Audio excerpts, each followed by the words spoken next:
since the men are claiming that girls with besties are red flags, I'm also saying here that any guy with a bestie girl, red flag. Cring, cring, cring. I wish I had a bell here. Come on, don't cring, cring, cring, cring, red flag. Because that's bullshit.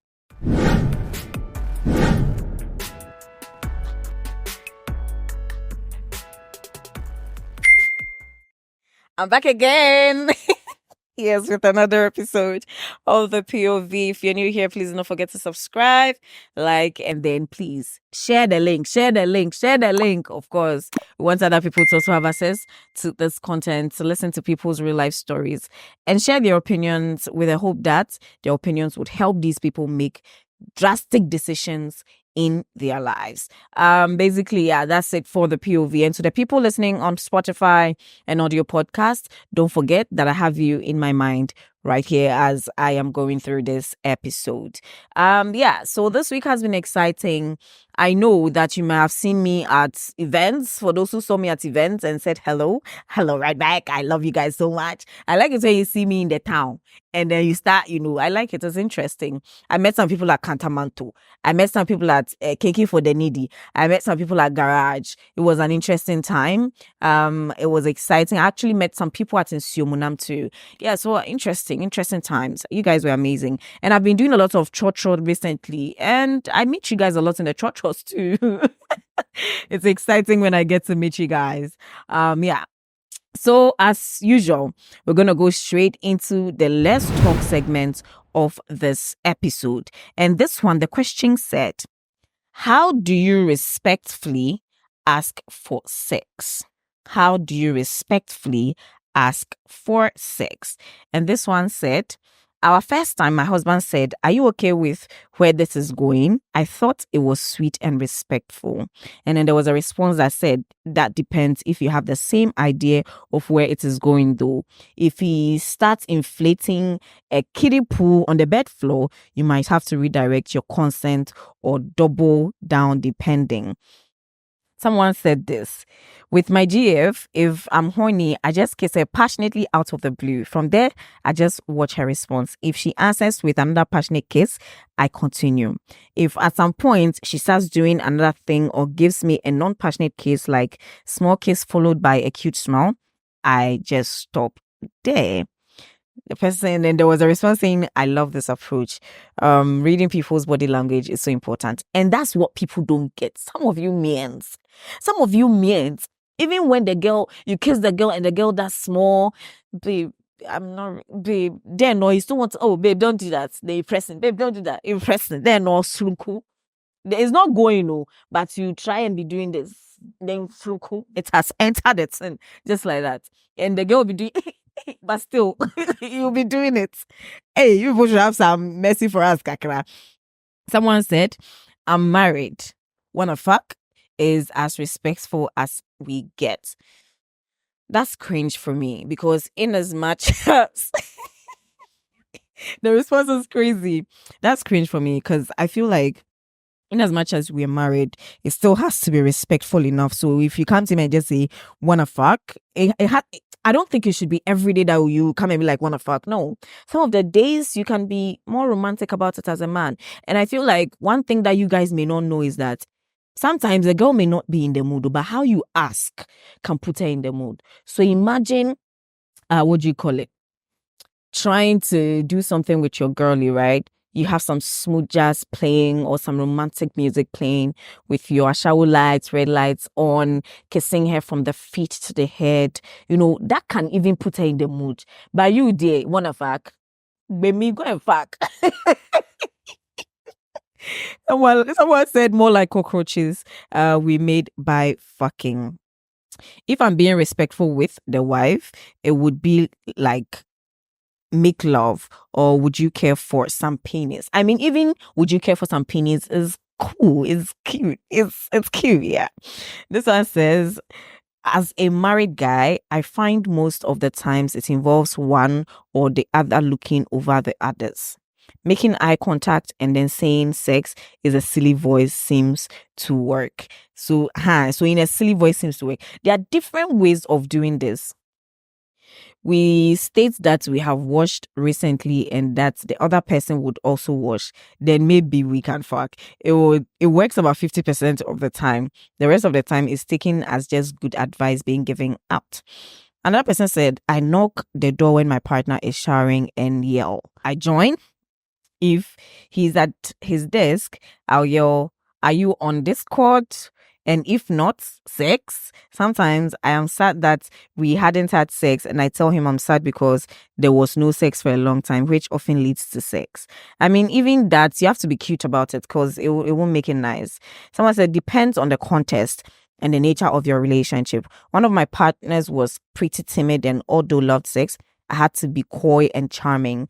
That was her turn on. See, next partner, all I had to do was send a text like, you better be oiled up and naked in handcuffs when I get home. Freaky much? Or I am throwing you on the streets. Oh, damn.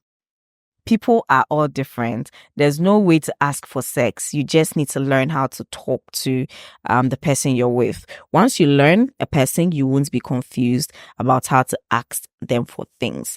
Period. And that's true. That's true. I personally think some of the Ghanaian guys don't know how to ask for sex. Yes, I'm talking to you. You don't know how to ask for it. Ask for it well, and you shall get it. Every day, no, you come and use your hands to pass the leg. No, you expect the leg to open. Pass the srehon, you expect the leg to open. You will not be about it, romantic about it. You will not be sensitive about it. You will not bring me some chocolate and spread it on my thighs and lick it all the way to get me in the mood. You are just coming to babe, you expect it to work. It ain't gonna work. It ain't gonna work. Yeah, period. Let me read the last one. And then we're gonna go to the next one. This one says, are you horny? You are? Cool. Wanna? You know? Yeah, cool. What kind of conversation is this? This one is crazy. What kind of conversation is this? Me, if you're about to come and do this. Me, I like delusional things. So I would want you to be extra romantic about it. You can come home with some, what's the, oh, I've forgotten, whipped cream. You can come with some whipped cream. You can come with some ice cream. You can come with some strawberries. Every day you can come with something different to put me in the mood. Me, I like it romantic. That's what will get my mind there. You can't come giddy and expect it to work. It ain't working. Period. People are too much, too local for me. Just keep eye contact. You will know if you are wanted or not. Very interesting things to read. Should I put on my rope and wizard hat? Is taking me out. Of course, I mean, I've not read some of it, but yeah, interesting ones, right? Interesting ways of asking for sex. So I'm going to throw the question to you watching from home. How would you respectfully ask your partner for sex? Let me know what you think about this particular one whilst we take a turn for the Tales and Confessions segment. We'll be right back.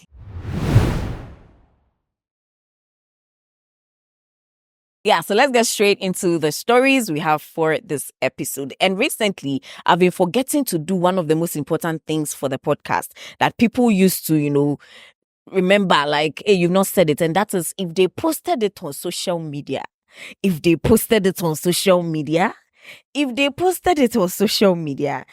they made it our business. And since they made it our business, we're going to make it our business. Yeah, I keep forgetting. I don't know why, but I think I'm beginning to get old. The pressure is getting to me. Okay, so this one says, Let's have it. Hello, POV. I'm a girl of 23 years and my guy is 29 years. We've been dating since I was in SHS1. I'm in the uni now. This guy is handsome, respectful, and God-fearing. He isn't financially well, but I'm okay with him. The problem here is that this guy often falls sick. It happens very often. And because of that, he even stopped attending SHS and went to learn a skill. 3 months wouldn't go by and this guy wouldn't fall sick. He has a large nuclear family and they aren't doing well for themselves too. If he doesn't go to work, things become very hard for them. We even planned on settling down once I'm done with uni and have something doing, but I'm now frustrated. He even blacks out, and by the time he realizes, he's in the hospital. I don't even know what to do now. My family isn't doing well either. My parents barely managed to send me to the uni. I don't want to break up with him because people would think I'm leaving him because I'm now in uni. Before I went to uni, he told me he wouldn't take care of a lady while she's in school, and he never gave me a penny. This didn't bother me because I don't depend on him, but him falling ill all the time, I doubt I can bear it. What should I do, guys? I really need an advice. I will be in the comment section. Has he checked his genotype? What if he's sickle cell? What kind of tests have you guys done? What's the diagnosis? You guys need to get the diagnosis so you can, unless he knows the diagnosis and he's not telling you. I'm not going to tackle this from the angle where he doesn't want to take care of you. Everybody and how they want to live their relationship. Me, if I'm with you and you tell me that you won't help me or you won't be there for me when I need it because I'm in school, or you don't take care of girls when they are in school, I'm out. Because you don't also expect me to make certain sacrifices for you. I won't do it. And not because I'm in there with your money or me there because of your money. Because I do feel like when you're in a relationship with somebody, it's a back and forth thing, hand go, hand come thing. You give, I give. So you don't expect me to be giving all the time and you're not. You understand? So just check his genotype. Let him check his genotype and see what is going on with his health. And if you think you can't be in that relationship again, my darling, nobody has tied your leg to his. When his mother was giving birth to him, his placenta was not given to you. Do you get me? Let's have it. Keep me anonymous. I'm a lady of 21. My guy is 4 years older than me. He's currently at the uni to keep it short. This guy claims he loves me but never calls me bae. But immediately he needs something, his attitude changes, calling me nice names. Anytime I complain, he tells me I'm dramatic. Fucking hell. But how can you tell me you have female bestie after I complain? He calls me that, but I told him because of his bestie. I ended my previous relationship because the guy couldn't choose. So I decided to end it. Does this guy actually love me or he's flirting with me? Do you have an actual relationship with him? Or you guys are still in the talking stage trying to get to know each other?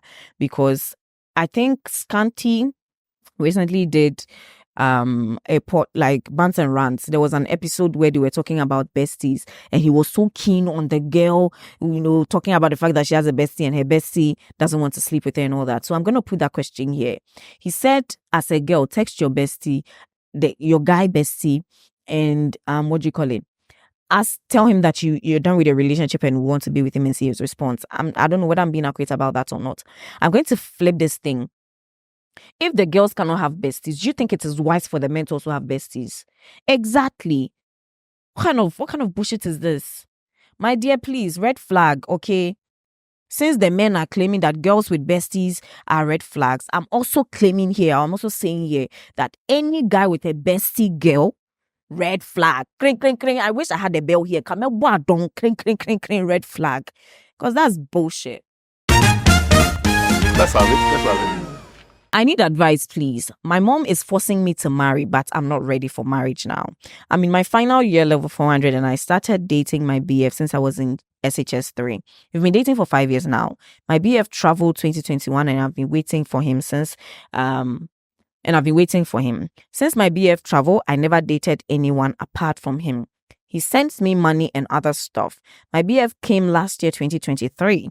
December, I went and met him. He bought me an iPhone, bags, watches, and other stuff. So when he came, he told me he wanted to marry me.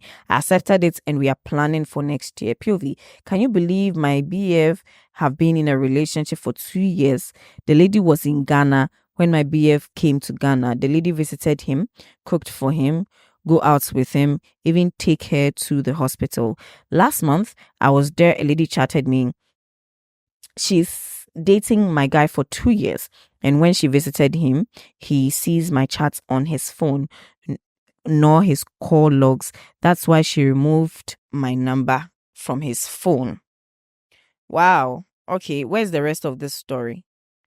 Wow. Okay, I can't find it, but I mean, how is your I wish I could find how your mom is pressuring you to marry. I am hoping that your mom is not pressuring you to marry the cheating scumbag that bought you the iPhone bags and watches. I hope so. That being said, when it comes to force of, marrying, I think don't allow your parents to force you to marry, because beyond everything, you are the person that's going to be in that marriage. Okay, not your mother, not your father, not your brother, not your aunties. Nobody is going to enjoy that marriage with you or go through the hell that marriage can put you through. And so you need to make the decision for yourself, so that when you go in and it shows you shaggy, you take responsibility for yourself. Do you understand me? So please, don't allow anybody to pressure you to get married. It doesn't matter the time. You will get married at the time that you want to get married, or at the right time, period. Let's have it. Let's have it.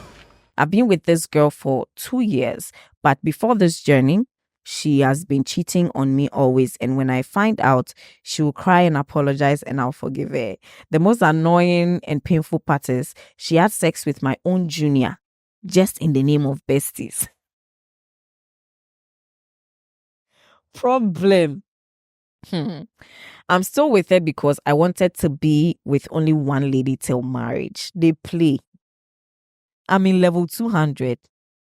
I'm in level 200 now, and I've met a girl who was ignored by her crush and was heartbroken. So I tried consoling her when she proposed to me in the process, and I didn't want to worsen the case, so I accepted her. Okay, pity. And now I'm dating her and my first lady. This girl is really respectful and, in fact, do anything I ask her to do. She's proud of our relationship as well, and I've been showing me to her friends. So I'm confused to which one I should choose. POV, kindly help me with your advice. Thank you. Listen, I don't help people to choose, but I'll rather go with somebody that respects me than somebody that would cheat on me and emotionally blackmail me to be with them. I don't care how long you have been with that person. The person is a bad person. Okay, because this is the type of person that can cheat on you during marriage and blame you for it. Do you get it? So I don't think you should be with that first girl. That being said, I also think that second girl, in the beginning, probably it wasn't real feelings. In the beginning, probably was rebound, sad. When you are sad and somebody comes into your life and brings some sort of happiness, I'm probably thinking that was what happened in the beginning. But I am hoping that it's going to stay like that there won't be any changes when she finds another crush. The way she's been crushing from one place to the other, idiot. Let's have it. Let's have it. I'm a girl of 20 years and I've been with my boyfriend for almost 3 years now. I got pregnant for him in the first year of our dating, but he convinced me to terminate it. He got the pills for me and started ghosting me. Then later he came back with silly excuses and asked me to forgive him, and I did. After I forgave him, a week after, he ghosted me again and came back, and I forgave him. You are sick. That's what he's been doing. Sometimes he will stop picking my calls and stop replying my messages and come back to apologize. Early this year, I got pregnant for him again. Hey! And he asked me to abort it. Of course, at this point, I was ready to keep it, but he was still insisting and I agreed. After doing it, he went back to his attitude and I was tired of everything. And I stopped calling like I used to. That's when he started calling me. And whenever he used to call me, was when he wants sex. So last night he called me and told me that he wanted to meet me, but I told him that I couldn't make it. Then he got angry and hung up on me. I called him back and asked him why he did that, and he was saying I have intentions of replacing him. So that's why I have stopped calling him. And I said, girl, why did you leave the thing? I don't know why they keep leaving this thing. They won't continue it, or I didn't see it. But thank God that it's like minim say because after that's a wardrobe fees now that it's like your brain is coming back to the house. Because how are you allowing somebody to sleep with you, ghost you, sleep with you, get you pregnant, ghost you, sleep with you, get you pregnant, ghost you, and let you get abortion? And then when you realize your worth, he comes to what? Come and do bullshit. Yeah. You people are taking nonsense. I mean, I shouldn't even say plenty because I've also taken my own fair share of the nonsense. Let's have it. Let's have it.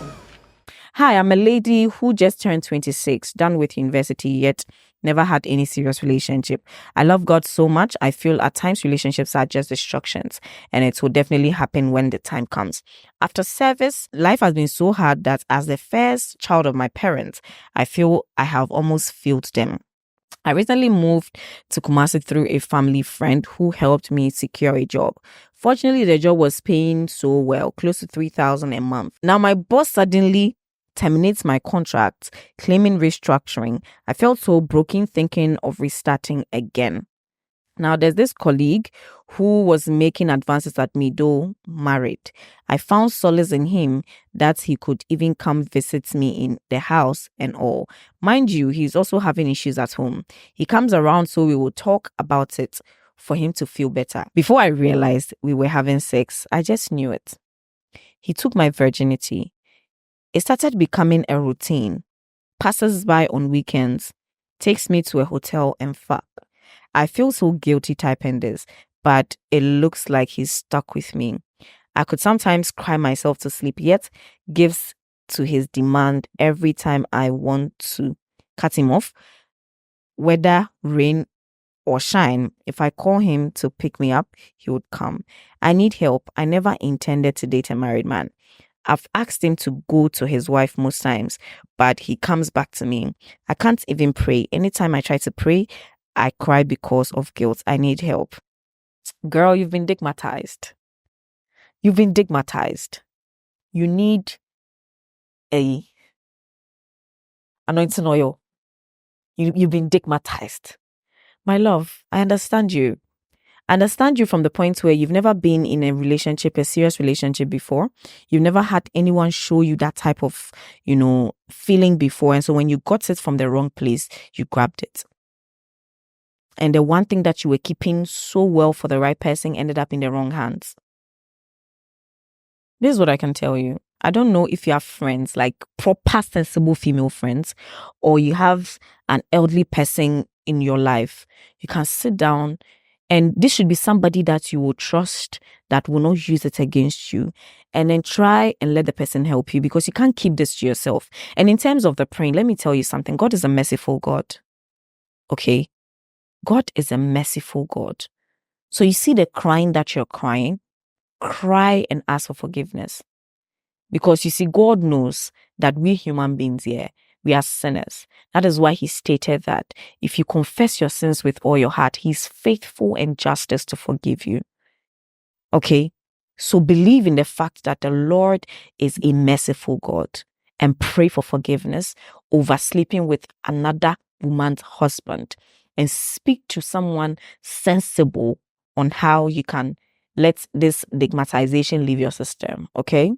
Let's have it. Let's have it. Hi POV, I'm 18 years old and in the uni level 100. I've been dating this particular guy for 2.5 years now. He's 30 years. Hey! 2.5 years. You were how many years? 16. I'll be 15.5. Hey, you couldn't have pedophiles were how? Disgusting attitude from grown-ass men. He was 23. He was 27 or 26.5 or something when you guys met. Still. Oh, Jesus. Things were going on smoothly till it got to a point I found myself liking other younger guys than he is. Whenever he finds out, I apologize and we go back to normal. But I'm really into this guy, although I tend to like other guys. I'm not willing to let go because I'm really into him and he loves me too. He sees me to be immature because I tend to like every guy that gives me attention, although he doesn't give me all the attention that I need. Please advise. You see, my dear, you need some emotional intelligence in your life. Okay? You need to also put it in your head that you have a man. In as much as I think that the time you guys started wasn't reasonable, you were too young for him to coerce you into being in a relationship with him. Right now, you are 18. Legally, you can have a relationship with anybody that you want to. stop messing around. If this man is still with you after you've messed around over and over again, stop messing around. If you don't want him again, tell him. But you're saying here that you want to be with him. And so stop messing around and be with him. And I think when you emotionally grow, he will stop seeing you as immature. But until you stop, he's constantly going to call you immature. Let's have it. Let's have it.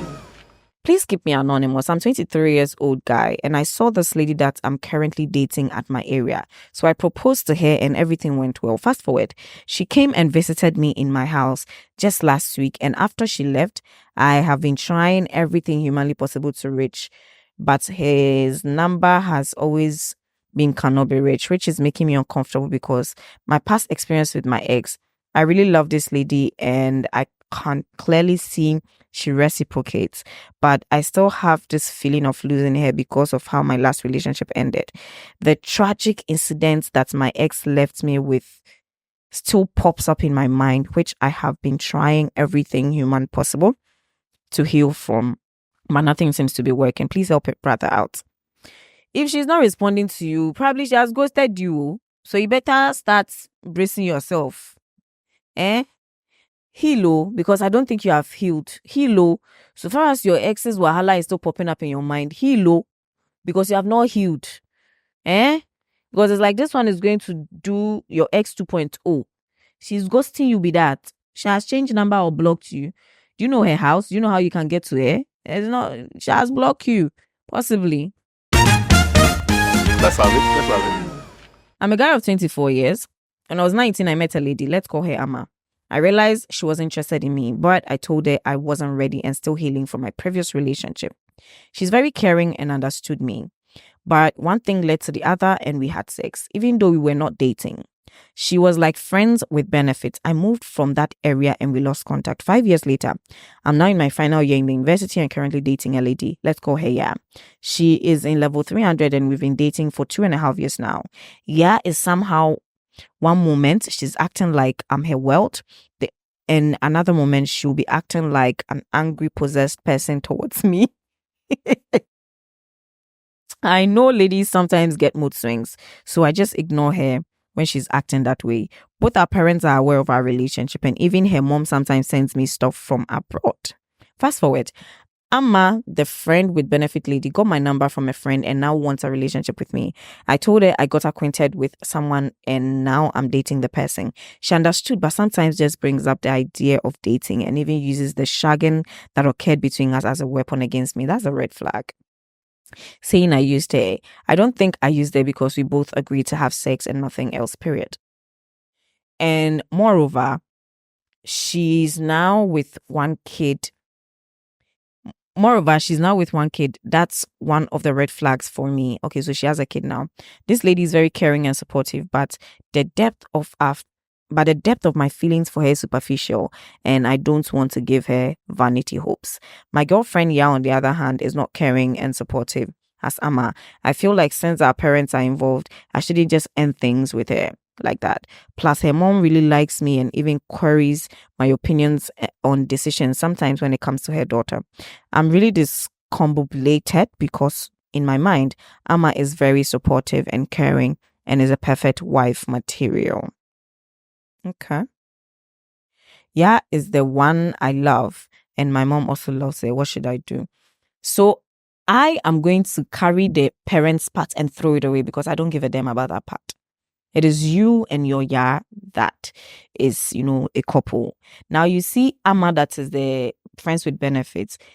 The red flag I am seeing from her is the fact that she wants to emotionally blackmail you for sex that two consenting adults had. Ladies, it is high time we stop using sex as a weapon to make it look like we don't enjoy it. Because I know that women enjoy sex. The people that do not enjoy sex are women that probably went through some sexual abuse, women with vaginal issues. There's this vaginismus. So sexual abuse victims, vaginismus patients, those are the people that I know do not enjoy sex. Every other person there without any issues probably like sex, or those people with the idea of not wanting sex, right? But I know that women enjoy sex so much. So I think it is high time we stop weaponizing sex for the betterment of our own self. Because listen, I've come to realize this, that anytime there's an issue with sex between a woman and a man, the woman makes it looks like she was either used or something. The man, no. What did she do? Wasn't not your body and his body? Or no, then also yeah. Or no, so and you're using also using it, you know. So both of you used each other. So stop weaponizing sex. Period. So for Amadie, first of all, the red flag is her weaponizing the sex. The second red flag, and that is for you, because I don't see someone with one child as a red flag. We don't know what happened and she had the child. But for you, it's a red flag for you, and it's not a sin. It's not a crime to not want to be with a single mother. Just like it's not a crime for me to not want to be with a single father. Do you get it? So I don't think Amma should be the reason why you leave your partner. If you're going to leave your partner, it shouldn't be because of Amma. It shouldn't be because of your parents involved. It should be because you don't like something about her and you have tried everything possible for her to stop and she's not stopping, and you think if you guys end up married, it's going to destroy you. That is the only thing that can get you to stop being with her at this point. That's what I see here. Okay? Don't allow Amma's caring demeanor to destroy something that could be a good thing for you in the future. So you need to clear things up with Yaa. Let Yaa know that the tantrums that she keeps pulling is affecting you and is giving you second thoughts about your relationship. Okay. Let's have it. I'm 24 years old girl, turning 25 in November. I've been heartbroken and all I think now is suicide. Kindly share. I will be in the comment section. I really need help. I'm dying. I'm very sure you sent this to me a while back. And so if you have not done the unthinkable, don't. Okay, life is beautiful. It will shock you that you meet yourself a good man that will show you that the one that decided to leave you lost. Okay? You're beautiful, you're smart, you deserve good men, you deserve proper men, you deserve intentional men. You don't deserve a bully, you don't deserve a heartbreaker. Okay? So you're going to be fine. Don't do it. He doesn't deserve it. I don't think you should leave that guilt on his head. Make him feel like he killed you. That is not good to me. I feel like you are, trying to guilt trip him for leaving you. Maybe he didn't leave at the right note, but killing yourself or unaliving yourself is not the best way to go. Okay? Yeah, stay alive, live your purpose, enjoy your life, and you're going to meet whoever would be with you in the future. All right, I'm going to end this episode here. I love you guys for listening. I love you guys for watching. And I'll see you back on our normal sets on the POV next week. But until then, please go back, watch other episodes that you've not watched. And I remember posting something on TikTok that I saw posting the stories on TikTok, and come and see the comment section. Bye-bye. We'll see you in another life. You'll be fine. And it's crazy that I saw that. But let me be clear about it. I didn't mean that I'm stopping TikTok content. Of course, I can't. Even for the love of my lives, I can't stop TikTok content.